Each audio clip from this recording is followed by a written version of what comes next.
نحمده ونصلي ونسلم على رسوله الكريم اما بعد اعوذ باللہ من الشیطان الرجیم بسم اللہ الرحمن الرحیم رب اشرح لی صدری ویسر لی امری واحلل عقدۃ من لسانی یفقہوا قولی رب زدنی علما رب زدنی علما رب زدنی علما۔ مختصر تربیت اولاد اور اسلام کے حوالے سے آج 17ویں نشست آپ کے سامنے پیش خدمت ہے۔ اس کتاب کے 3 اقسام تھیں۔ پہلی قسم مکمل ہو چکی، دوسری قسم اس میں 7 ابواب تھے جن میں ایمانی تربیت کی ذمہ داری، اخلاقی تربیت کی ذمہ داری، جسمانی تربیت کی ذمہ داری اور عقلی تربیت کی ذمہ داری پر بات ہو چکی تھی۔ آج نفسیاتی تربیت کی ذمہ داری کے حوالے سے بات شروع ہوگی کہ تربیت کرنے والوں کے ذمے جہاں دیگر بہت ساری اقسام کی تربیت کرنا ہے، وہاں نفسیاتی تربیت کی ذمہ داری بھی اس تربیت کرنے والے کے ذمے ہے۔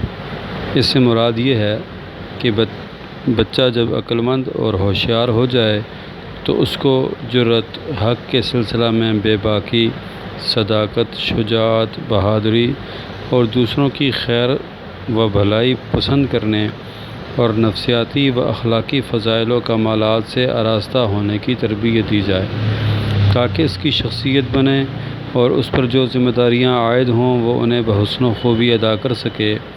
بچہ مربیوں کے پاس ایک امانت ہوتا ہے، اس لیے انہیں وہ صحت کے نفسیاتی اصول سکھانا چاہیے جو اس کی عقل کو پختہ کریں، صحیح فکر، عمدہ تصرفات اور بلند ارادے والا بنا سکیں اور ان چیزوں سے دور رکھ سکیں جو اس کی عزت اور کرامت پر بٹا لگائیں یعنی داغ لگائیں، شخصیت کو مجروح کریں۔ وہ اہم عوامل جن سے بچوں کو بچانا چاہیے وہ یہ ہیں: نمبر 1، شرمیلا پن اور جھینپنے کا مرض۔ نمبر 2، خوف اور دہشت کی عادت۔ نمبر 3، احساس کمتری کا شعور۔ نمبر 4، حسد و بغض کی بیماری۔ نمبر 5، غیظ و غضب کی بیماری۔ نمبر 1، شرمیلا پن اور جھینپنے کا مرض۔ بچوں میں فطرتاً شرمیلا پن ہوتا ہے اور اس کے کم و زیادہ ہونے یا اعتدال پر رہنے میں ماحول کا بڑا اثر ہوتا ہے۔ اس کا علاج یہ ہے کہ بچوں کو لوگوں کے ساتھ میل جول کا عادی بنایا جائے، جس سے ان میں یہ مرض بھی کم ہوگا اور خود اعتمادی بھی ہوگی۔ لیکن اس میں اس بات کا خیال رکھا جائے کہ جن لوگوں کے ساتھ میل جول کا عادی بنایا جا رہا ہے وہ قابل اعتماد ہوں، اچھے اخلاق کے حامل ہوں۔ یہ نہ ہو کہ شرمیلا پن دور کرتے کرتے بچے آپ سے دور ہو جائیں اور وہ ان خرابیوں کا اور پریشانیوں کا شکار ہو جائیں کہ جو ساری زندگی کے لیے عذاب بن جائے۔ تو اس لیے لوگوں کا چناؤ دیکھ بھال کر کرنا چاہیے تاکہ بچے ان کے ساتھ جب مانوس ہوں تو ان میں بری عادات کے بجائے اچھی عادات ہوں۔ سلف صالحین اور صحابہ کرام رضوان اللہ تعالیٰ علیہم اجمعین بچوں میں جرأت پیدا کرتے تھے۔ ایک مرتبہ حضور اکرم صلی اللہ علیہ وسلم نے صحابہ کرام رضوان اللہ تعالیٰ علیہم اجمعین سے دریافت فرمایا کہ درختوں میں سے ایک درخت ایسا ہے جس کے پتے نہیں جھڑتے اور وہ فائدہ بخش ہونے میں مسلمان کی طرح ہے، بتلائیے وہ درخت کون سا ہے؟ مجلس میں حضرت ابوبکر، حضرت عمر رضی اللہ تعالیٰ عنہما جیسے جلیل القدر صحابہ کرام موجود تھے۔ حضرت عبداللہ بن عمر رضی اللہ تعالیٰ عنہ فرماتے ہیں جو اس وقت چھوٹی عمر کے تھے کہ دوسرے حضرات تو مختلف درختوں کا نام لینے لگے۔ میرے دل میں آیا کہ اس سے کھجور کا درخت مراد ہے، لیکن شرم کی وجہ سے لب کشائی نہ کر سکا۔ آپ صلی اللہ علیہ وسلم نے پھر جواب ارشاد فرمایا کہ وہ کھجور کا درخت ہے۔ اس واقعہ کے بعد جب کسی موقع پہ میں نے اپنے والد ماجد سے یہ قصہ ذکر کیا یعنی حضرت عمر رضی اللہ تعالیٰ عنہ سے، تو انہوں نے فرمایا کہ اگر تم اس وقت یہ ذکر کر دیتے تو مجھے اس سے سرخ اونٹوں کے حصول سے زیادہ خوشی ہوتی۔ عرب میں اونٹ دیگر جانوروں کی نسبت انتہائی قیمتی جانور شمار ہوتا ہے، اور اونٹوں میں سرخ رنگ کا اونٹ وہ انتہا درجے کا قیمتی شمار ہوتا ہے۔ تو حضرت عمر نے فرمایا کہ اگر تم وہاں یہ ذکر کر دیتے اور تمہارے جواب سے نبی صلی اللہ علیہ وسلم خوش ہو جاتے تو یہ خوشی مجھے سرخ اونٹوں کی خوشی سے زیادہ عزیز ہوتی۔ ایک مرتبہ پینے کی کوئی چیز آپ صلی اللہ علیہ وسلم کے پاس لائی گئی تو آپ صلی اللہ علیہ وسلم کی عادت مبارکہ تھی کہ کھانے پینے کی چیزیں وہ نوش یا تناول فرمانے کے بعد بچ جانے والی چیز وہ حاضرین مجلس میں تقسیم فرما دیا کرتے تھے، اور تقسیم کی ترتیب یہ ہوتی تھی کہ پہلے آپ کے دائیں طرف والے لوگ پیتے، پھر اس کے دائیں، پھر اس کے دائیں، یوں کرتے کرتے وہ سارے حاضرین اس سے اپنا حصہ لیتے۔ اتفاق ایسا کہ وہ پینے والی چیز جب آپ نوش فرما چکے تو آپ کے دائیں طرف ایک چھوٹی عمر کے صحابی بیٹھے تھے، اور بائیں جانب حضرت ابوبکر، حضرت عمر رضی اللہ تعالیٰ عنہ جیسی شخصیات موجود تھیں۔ تو اب سنت ترتیب کا تو تقاضا تھا کہ بائیں طرف سے شروع کیا جائے، لیکن اگر بڑی عمر کے حضرات کا خیال کرتے ہیں تو بائیں طرف سے شروع کرنا تھا۔ دائیں طرف سنت کا یعنی جو شروع کرنے کی عادت مبارکہ تھی، اور بائیں طرف بڑی شخصیات۔ تو آپ صلی اللہ علیہ وسلم نے دونوں ترتیبوں کا لحاظ رکھتے ہوئے ایک بین تجویز یہ دی اس نو عمر کو کہ اگر تم اپنا حصہ، اپنا حق بڑوں پر قربان کر دو تو میں خلاف معمول بڑوں کی طرف سے شروع کر دیتا ہوں، بائیں طرف سے شروع کر دیتا ہوں۔ تو کیونکہ یہ ایک مشورہ تھا تو اس صحابی رسول صلی اللہ علیہ وسلم نے جو عمر میں انتہائی چھوٹے تھے تو انہوں نے اس کا مشورے کو نہیں مانا۔ تو ایک مرتبہ پینے کی کوئی چیز آپ صلی اللہ علیہ وسلم کے پاس لائی گئی، آپ نے نوش فرما کر دائیں جانب بیٹھے ہوئے نوعمر صحابی سے پوچھا اگر تم اجازت دو تو بائیں جانب بیٹھے عمر رسیدہ حضرات کو پہلے دے دوں؟ انہوں نے عرض کیا اے اللہ کے رسول صلی اللہ علیہ وسلم، آپ کے تبرک پر میں کسی کو ترجیح نہیں دے سکتا، یعنی آپ کا جو پس خوردہ ہے اس پر میں کسی کو بھی ترجیح نہیں دیتا، میں وہ خود تبرک حاصل کرنا چاہتا ہوں، کیونکہ یہ بطور مشورہ کے آپ صلی اللہ علیہ وسلم نے پوچھا تھا، تو اس لیے اس انکار کو گناہ بھی تصور نہیں کیا جا سکتا، اور نہ اس انکار کو نافرمانی پر محمول کیا جاتا ہے۔ ہاں اگر حکماً کہتے اور پھر وہ نہ مانتے تو دوسرا معاملہ تھا۔ حضرت عمر رضی اللہ تعالیٰ عنہ حضرت عبداللہ بن عباس رضی اللہ تعالیٰ عنہما سے مشورہ کیا کرتے تھے، اور حضرت عبداللہ بن عباس عمر میں انتہائی چھوٹے تھے۔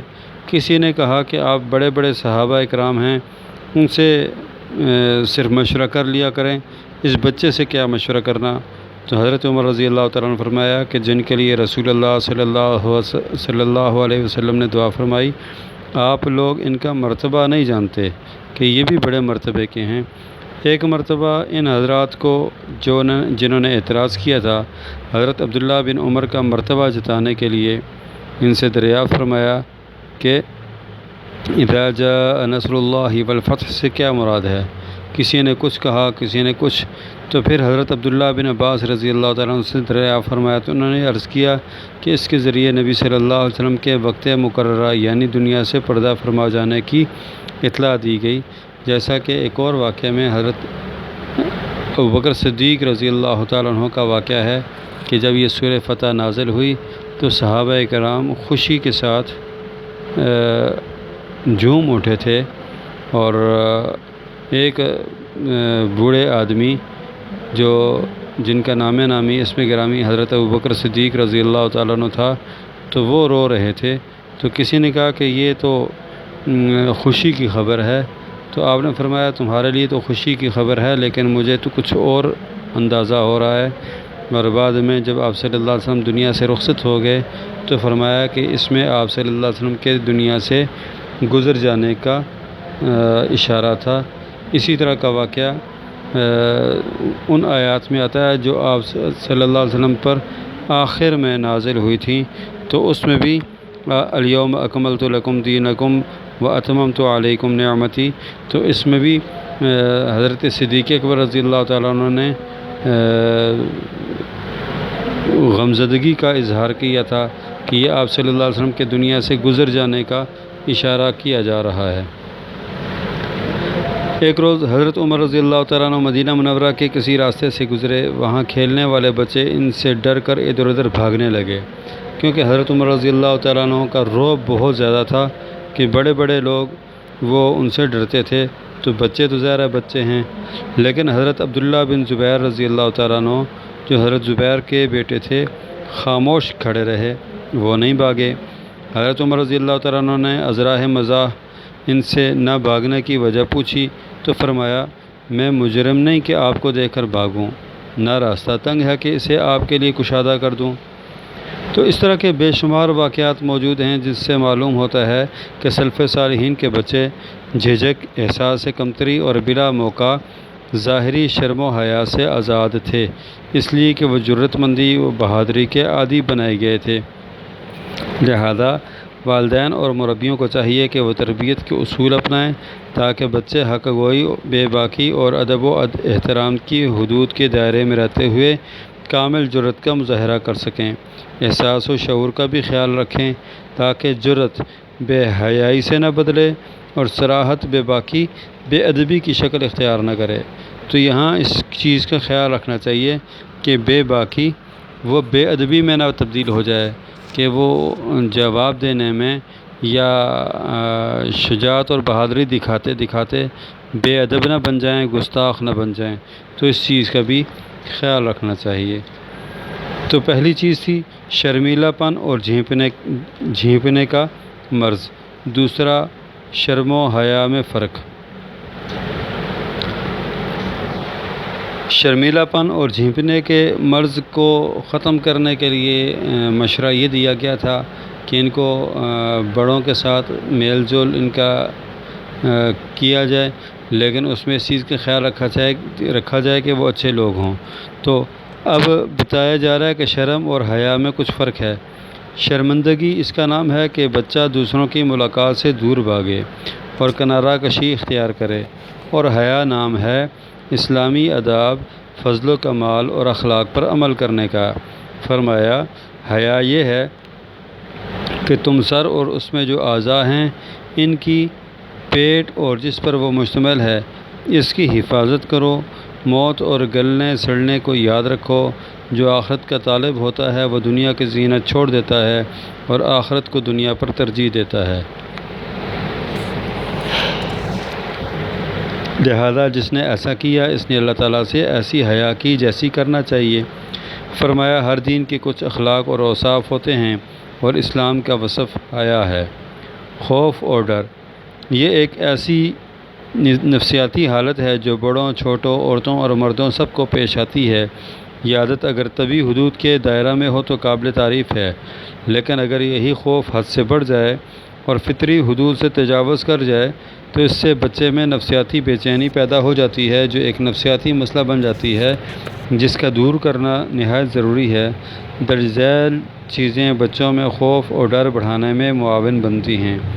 ماں کا بچے کو سائے، تاریکی یا بھوت چڑیل وغیرہ سے ڈرانا، زیادہ ناز و نخرے اٹھانا، اس کے لیے ضرورت سے زیادہ بے چین ہونا، بچے کا گوشہ نشینی اور گھر کی دیواروں کے پیچھے چھپنے کا عادی بنانا، جنوں، بھوتوں اور چڑیلوں سے متعلق خیالی قصے، کہانیاں وغیرہ بیان کرنا، تو اس سے بچوں کے اندر خوف اور ڈر پیدا ہوتا ہے۔ ہمارے گھروں میں عموماً ایسے ہی کر کے بچوں کو بات منوائی جاتی ہے یا انہیں کسی چیز سے روکا جاتا ہے، یعنی اگر بچے کوئی ضد کرتے ہیں اور وہ ضد پوری کرنا والدین فی الحال مناسب نہ سمجھتے ہوں تو اس ضد سے جان چھڑانے کے لیے ہم طرح طرح کے ڈراوے ان کو دیتے ہیں کہ بلی آ جائے گی، چڑیل کھا جائے گی، بوری والا بابا آ گیا تو یہ ہو جائے گا، وہ ہو جائے گا۔ تو ان چیزوں کی وجہ سے وقتی طور پر تو وہ ضد چھوڑ دیتے ہیں یا بات مان لیتے ہیں، لیکن ان کے اندر ایک ڈر چھپ جاتا ہے اور اس ڈر کی وجہ سے یہ ہمیشہ کے لیے نفسیاتی طور پر وہ احساس کمتری کا شکار ہو جاتے ہیں۔ تو اب بچوں سے خوف دور کرنے کا طریقہ کہ شروع سے ہی اللہ پر ایمان اور اس کی عبادت اور ہر پیش آمد چیز پر اللہ کے سامنے گردن جھکانے کی تربیت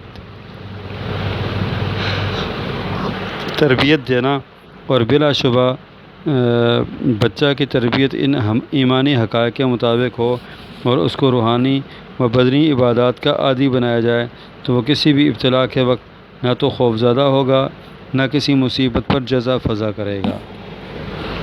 نمبر 2، بچے کو تصرفات کی آزادی دینا، اس پر اس کی عمر کے مطابق ذمہ داری ڈالنا تاکہ وہ اپنے فرائض ادا کر سکے۔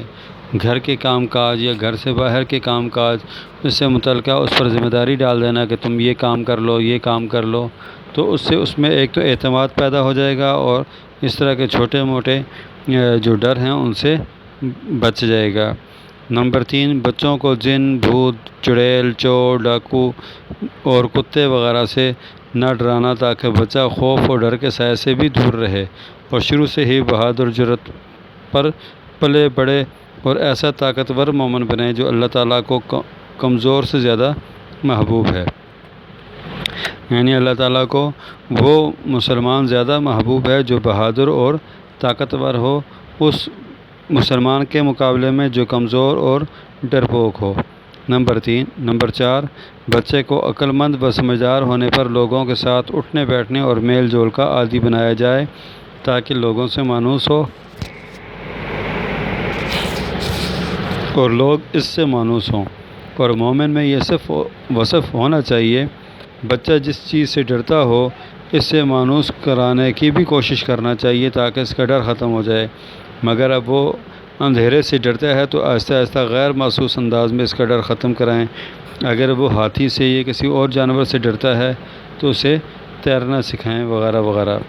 بچوں کو رسول اللہ صلی اللہ علیہ وسلم کے غزوات، سلف صالحین کے بہادری کے کارناموں سے واقف کرانا تاکہ وہ ان کی عادات اور اخلاق اپنے اندر پیدا کر سکیں۔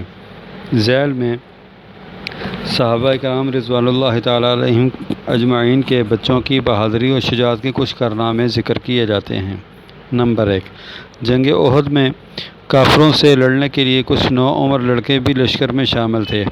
آپ صلی اللہ علیہ وسلم نے ان پر رحم کھایا اور جسے زیادہ چھوٹا سمجھا اسے واپس کر دیا کہ جنگ بڑوں کا کام ہے، بچوں کا نہیں، تو یہ نہ ہو کہ ان کو لگ جائے اور پریشانی کا باعث بنے۔ تو جن کو چھوٹا سمجھا ان میں حضرت رافع بن خدیج رضی اللہ تعالیٰ عنہ اور حضرت سمرہ بن جندب رضی اللہ تعالیٰ عنہما بھی تھے۔ حضرت رافع رضی اللہ تعالیٰ عنہ کے بارے میں کسی نے سفارش کی کہ یہ بہترین تیر انداز ہیں، عمدہ تیر انداز ہیں، تو لہذا آپ صلی اللہ علیہ وسلم نے انہیں اجازت دے دی۔ یہ دیکھ کر حضرت سمرہ رضی اللہ تعالیٰ عنہ رونے لگے اور اپنے سوتیلے والد سے کہا کہ رسول اللہ صلی اللہ علیہ وسلم نے رافع کو اجازت دے دی ہے اور مجھے واپس کر دیا ہے، حالانکہ میں لڑائی کے دوران رافع کو پچھاڑ دیا کرتا ہوں، گرا دیا کرتا ہوں۔ آپ صلی اللہ علیہ وسلم کو یہ خبر ملی کہ وہ سمرہ یہ کہہ رہے ہیں، تو آپ صلی اللہ علیہ وسلم نے کہا کہ چلو دونوں کا مقابلہ کرواتے ہیں، اگر سمرہ جیت گیا تو اس کو بھی لے لیں گے ورنہ اسے واپس کر دیں گے۔ تو دونوں لڑنے لگے، کشتی ہونے لگی، تو حضرت سمرہ نے آہستہ کے ساتھ حضرت رافع کے کان میں کہا کہ آپ صلی اللہ علیہ وسلم نے آپ کو تو ویسے بھی جہاد کے لیے نامزد کر دیا ہے، تو میں آپ کے ساتھ لڑائی کروں گا تو آپ جھوٹ موٹ مجھ سے ہار جانا، گر جانا، تو چلو میرا نام بھی اس میں آ جائے گا اور میں بھی جہاد کے لیے چلا جاؤں گا۔ تو چنانچہ حضرت رافع مقابلے کے دوران جھوٹ موٹ گر گئے اور حضرت سمرہ جیت گئے۔ تو حضرت سمرہ رضی اللہ تعالیٰ عنہ غالب رہے تو آپ صلی اللہ علیہ وسلم نے انہیں بھی اجازت عطا کر دی۔ تو یہ ایک جذبہ تھا بچوں میں بہادری کا اور شجاعت کا، اور وہ اسلام کے لیے، نبی صلی اللہ علیہ وسلم کے لیے اپنا تن من دھن قربان کرنے کے لیے تیار رہتے تھے۔ تو یہ بہادری ان کو گھر سے ملی تھی، تربیت کا نتیجہ تھا۔ اسی طرح ہجرت کے موقع پہ نبی صلی اللہ علیہ وسلم جب حضرت ابوبکر رضی اللہ تعالیٰ عنہ کے ہمراہ 3 دن غار ثور میں مقیم رہے، تو اس دوران حضرت عبداللہ جو حضرت ابوبکر کے بیٹے تھے لیکن نابالغ تھے اور چھوٹی عمر کے تھے، وہ رات کی تاریکی میں جب مشرکین مکہ آپ صلی اللہ علیہ وسلم کو تلاش کرنے کے لیے ادھر ادھر گھوم رہے تھے تو اس کے ایک خوف کی فضا تھی، لیکن اس کے باوجود حضرت عبداللہ رات کی تاریکی میں آپ صلی اللہ علیہ وسلم کے پاس وہاں غار ثور میں چلے جایا کرتے تھے اور ان کی ضروریات کی چیزیں ان کو پہنچایا کرتے تھے، اور قریش کے منصوبوں سے آگاہ کرتے تھے کہ آج قریش نے یہ کیا، آج قریش نے یہ کیا، آج قریش نے یہ کیا۔ تو یہ بھی ایک بہادر لوگوں کا کام تھا جو حضرت عبداللہ سر انجام دیا کرتے تھے۔ جنگ بدر کا مشہور واقعہ ہے کہ اس میں انصار کے دو نوعمر لڑکوں معوذ اور معاذ حضرت عبد الرحمن بن عوف رضی اللہ تعالیٰ عنہ سے ابو جہل کے بارے میں دریافت کیا۔ حضرت ابو جہل عبد الرحمن بن عوف رضی اللہ تعالیٰ عنہ نے پوچھا کہ تم کیوں ان کے بارے میں پوچھ رہے ہو، ابو جہل کے بارے میں؟ تو انہوں نے کہا کہ یہ ہمارے نبی صلی اللہ علیہ وسلم کو تنگ کرتا ہے تو ہم اس کو مار دیں گے۔ تو اتنے میں ابو جہل سامنے آیا تو انہوں نے حضرت عبد الرحمن بن عوف نے اشارہ کیا کہ وہ ہے ابو جہل، تو یہ شیر کی طرح نکلے اور اس پہ جا کے وار کیا اور اس کو زخمی کر دیا۔ اور ابو جہل کے بیٹے جو بعد میں اکرمہ مسلمان ہو گئے تھے لیکن اس وقت جنگ بدر میں مسلمان نہیں تھے، تو انہوں نے پلٹ کر ان لڑکوں پر جب وار کیا تو ایک کا بازو اس انداز سے کٹا کہ صرف تھوڑا سا لٹکتا ہوا رہ گیا تھا، باقی سارا کٹ گیا تھا۔ تو انہوں نے پاؤں کے نیچے بازو رکھ کر اس کو اکھیڑا اور بالکل جدا کر دیا اور پھر دوبارہ جہاد میں شریک ہو گئے۔ تو ان کے زخموں سے وہ ابو جہل اس دنیا سے رخصت ہوا اور واصل جہنم ہوا۔ جنگ بدر میں انصار کے دو نوعمر لڑکوں نے حضرت عبد الرحمن بن عوف رضی اللہ تعالیٰ عنہ سے ابو جہل کے بارے میں دریافت کیا اور فوراً تلوار لے کر اس پر جھپٹے، یعنی ابو جہل پر، اور اسے قتل کر دیا۔ ایک عورت نے جنگ احد میں اپنے لڑکے کو تلوار تھما دی، وہ اسے اٹھا نہ سکا۔ عورت نے بٹے ہوئے چمڑے سے اس کے کاندھے پر باندھ دی تلوار کو، اور نبی صلی اللہ علیہ وسلم کی خدمت میں حاضر ہوئی اور کہا میرا بچہ آپ صلی اللہ علیہ وسلم کی طرف سے جنگ کرے گا۔ یعنی خواتین بھی اتنی بہادر ہوتی تھیں کہ وہ اپنے چھوٹے بچوں کو بھی جہاد کے لیے تیار کرتی تھیں اور پیش کرتی تھیں۔ جنگ بدر کے موقع پہ حضرت سعد رضی اللہ تعالیٰ عنہ کے بھائی حضرت عمیر بن ابی وقاص رضی اللہ تعالیٰ عنہ نبی صلی اللہ علیہ وسلم کے سامنے آنے سے اس لیے گریز کرتے تھے کہ آپ کم عمری کی وجہ سے انہیں واپس نہ لوٹا دیں۔ چھپ چھپ کے جہاد میں جاتے تھے اور سامنے اس لیے نہیں آتے تھے کہ کہیں آپ مجھے دیکھ کے چھوٹا سمجھ کر واپس نہ کر دیں۔ جب آپ صلی اللہ علیہ وسلم نے انہیں دیکھا اور واپس لوٹایا تو وہ رونے لگے۔ یہ دیکھ کر آپ نے انہیں اجازت دے دی اور وہ حضرت عمیر بن ابی وقاص رضی اللہ تعالیٰ عنہ پھر اس جنگ میں شہید ہو گئے۔ یہ ہیں بہادر بچے اور شجاعت و جوان مردی کے پہاڑ۔ ان کی شہادت پر ان کے والدین اللہ تعالیٰ کی حمد و ثنا بیان کرتے اور اپنے لیے باعث اجر و ثواب گردانتے۔ ان کے والدین نے انہیں ناز نخرے کا عادی نہ بنایا تھا، لوگوں سے میل جول رکھنے کی ترغیب دی تھی اور مسلمان بہادروں، جرنیلوں اور فاتحین کے واقعات پڑھتے تھے۔ خوبیاں اور اچھائیاں ان کی گٹی میں پڑی تھیں۔ نمبر 3، احساس کمتری کی بیماری۔ کمی اور نقص کا شعور ایک ایسی نفسیاتی حالت ہے جو بعض بچوں میں پیدائشی یا بیماری یا تربیت یا اقتصادی حالت کی وجہ سے پیدا ہوتی ہے۔ یہ عادت بچے کو جامد اور منحرف بناتی ہے اور رذلت اور بدبختی اور مجرمانہ زندگی کی جانب یہ احساس کمتری کی بیماری دھکیل دیتی ہے۔ بچے میں یہ احساس پیدا کرنے والے عوامل درج ذیل ہیں۔ تحقیر اور اہانت امیز سلوک۔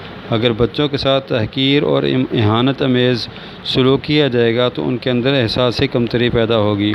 ضرورت سے زیادہ ناز نخرے برداشت کرنا، بچوں کو ایک دوسرے پر ترجیح دینا، جسمانی امراض، یتیمی، فقر و فاقہ اور غربت۔ تحقیر اور اہانت امیز سلوک انتہائی اہم نکتہ ہے۔ عموماً اس میں ہم بحیثیت مجموعی والدین یا تربیت کرنے والے وہ کوتاہی کرتے ہیں بچوں کو پہلی مرتبہ غلط راستے پر دیکھتے ہی اس پر شور مچانا اور ان کے ساتھ مشہور کر دینا، مثلاً ایک مرتبہ بھی جھوٹ بولا تو اسے ہمیشہ جھوٹے کہنا، کسی بات پر مکار کہنا، ماں باپ کا قلم اٹھا لیا تو چور کے نام سے مشہور کرنا، کام کرنے میں تاخیر پر سست کے لقب سے نوازنا، یا بچے کو بہن بھائیوں، رشتہ داروں اور دوستوں یا اس کے ساتھیوں کے سامنے ناپسندیدہ کلمات اور برے الفاظ سے پکارنا، جس سے وہ اپنے آپ کو مہمل اور نکما سمجھنے لگے اور دوسروں کو حسد اور کراہیت کی نگاہ سے دیکھتا ہے، جس کی وجہ یہ ہوتی ہے کہ ہم بچپن ہی سے بچوں کے دلوں میں انحراف اور سرکشی کا بیج بو دیتے ہیں۔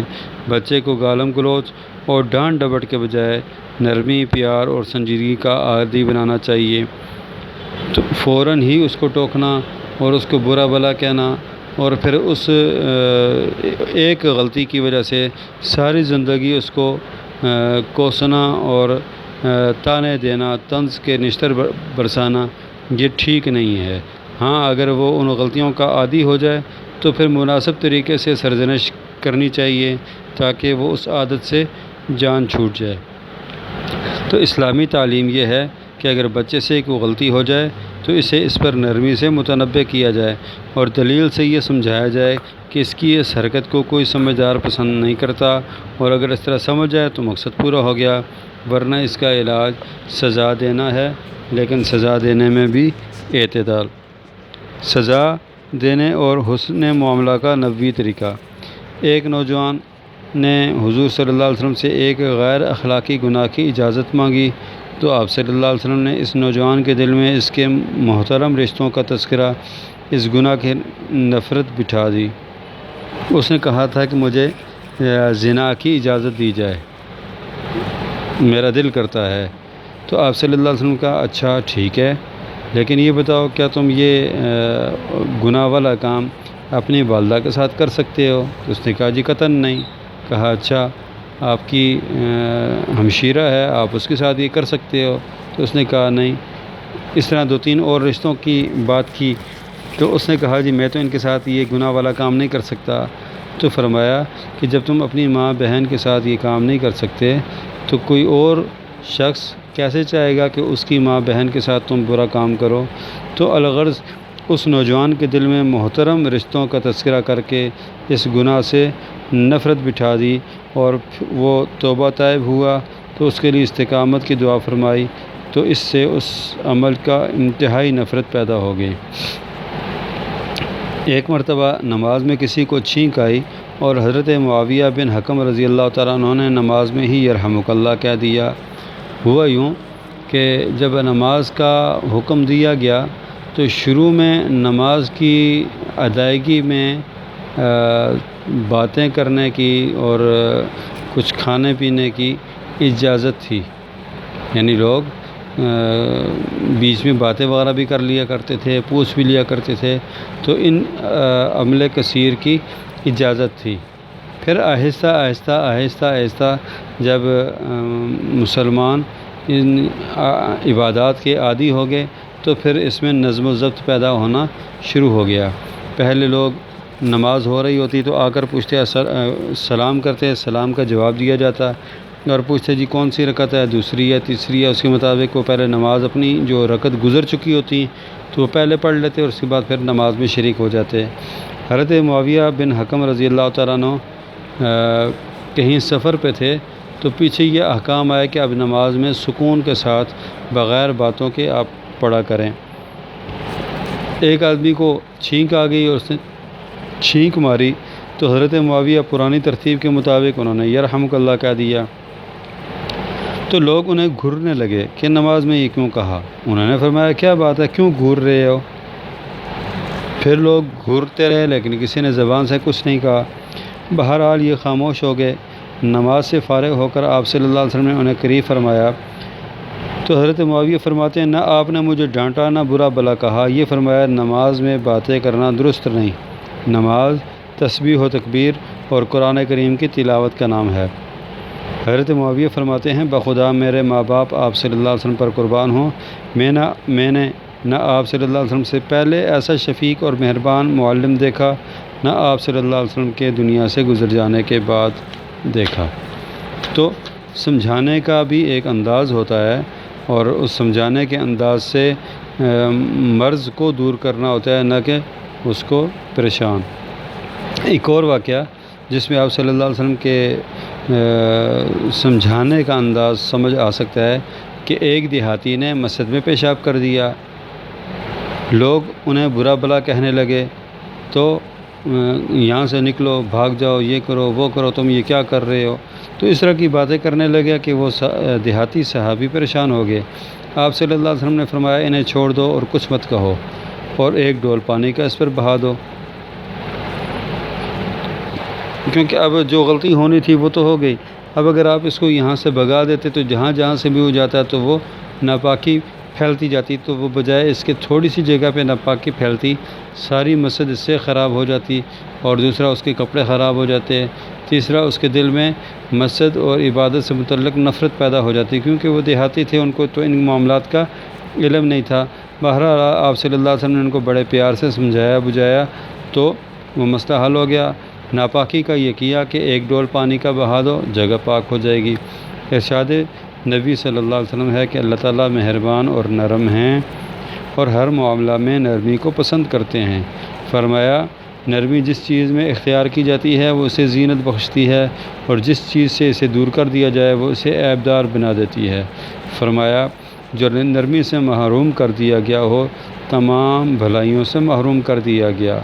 لہذا بچوں کو غلطی پر ذلیل نہیں کرنا چاہیے، انہیں رسوا مت کیجیے، ان کی تحقیر مت کیجیے، دوسروں کے سامنے ڈانٹیے مت، ورنہ وہ احساس کمتری کا شکار ہو جائے گا، جو اخلاقی انحراف کا سب سے بڑا ذریعہ ہے۔ غلطی پر پیار سے تنبیہ کیجیے اور اس طرح سمجھائیے کہ آئندہ وہ ایسی حرکت نہ کرے۔ اللہ پاک عمل کرنے کی توفیق عطا فرمائے۔ بقیہ انشاءاللہ اگلی نشست میں۔